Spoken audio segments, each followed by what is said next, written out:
The second book of the Kings, commonly called the fourth book of the Kings, chapter 21. Reading from the King James Version of the Bible.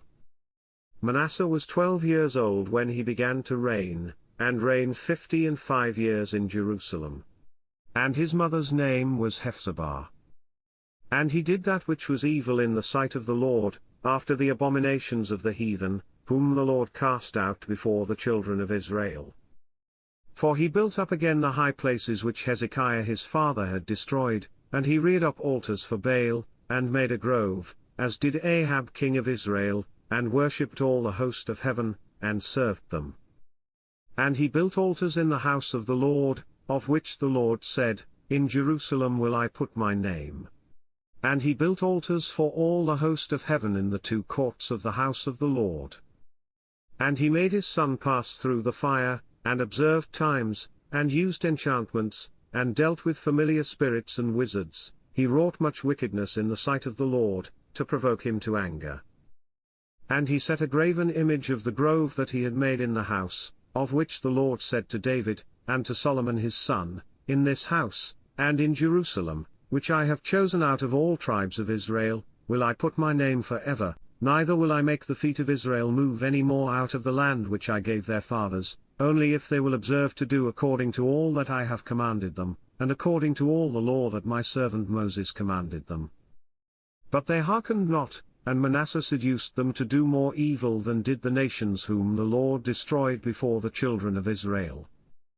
And the Lord spake by his servants the prophets, saying, Because Manasseh king of Judah hath done these abominations, and hath done wickedly above all that the Amorites did, which were before him, and hath made Judah also to sin with his idols, therefore thus saith the Lord God of Israel, Behold, I am bringing such evil upon Jerusalem and Judah, that whosoever heareth of it, both his ears shall tingle.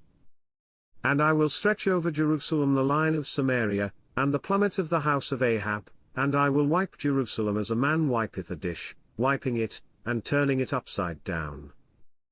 And I will forsake the remnant of mine inheritance, and deliver them into the hand of their enemies, and they shall become a prey and a spoil to all their enemies, because they have done that which was evil in my sight, and have provoked me to anger, since the day their fathers came forth out of Egypt, even unto this day. Moreover Manasseh shed innocent blood very much, till he had filled Jerusalem from one end to another, beside his sin wherewith he made Judah to sin, in doing that which was evil in the sight of the Lord.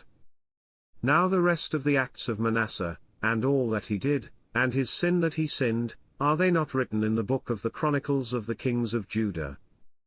And Manasseh slept with his fathers, and was buried in the garden of his own house, in the garden of Uzzah, and Amon his son reigned in his stead.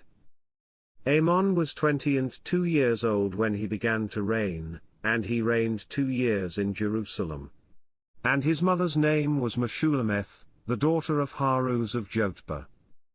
And he did that which was evil in the sight of the Lord, as his father Manasseh did. And he walked in all the way that his father walked in, and served the idols that his father served, and worshipped them, and he forsook the Lord God of his fathers, and walked not in the way of the Lord. And the servants of Amon conspired against him, and slew the king in his own house. And the people of the land slew all them that had conspired against King Amon, and the people of the land made Josiah his son king in his stead. Now the rest of the acts of Amon which he did, are they not written in the book of the Chronicles of the kings of Judah? And he was buried in his sepulchre in the garden of Uzzah, and Josiah his son reigned in his stead. This concludes the second book of the Kings, commonly called the fourth book of the Kings, chapter 21. God bless you with love and abundance.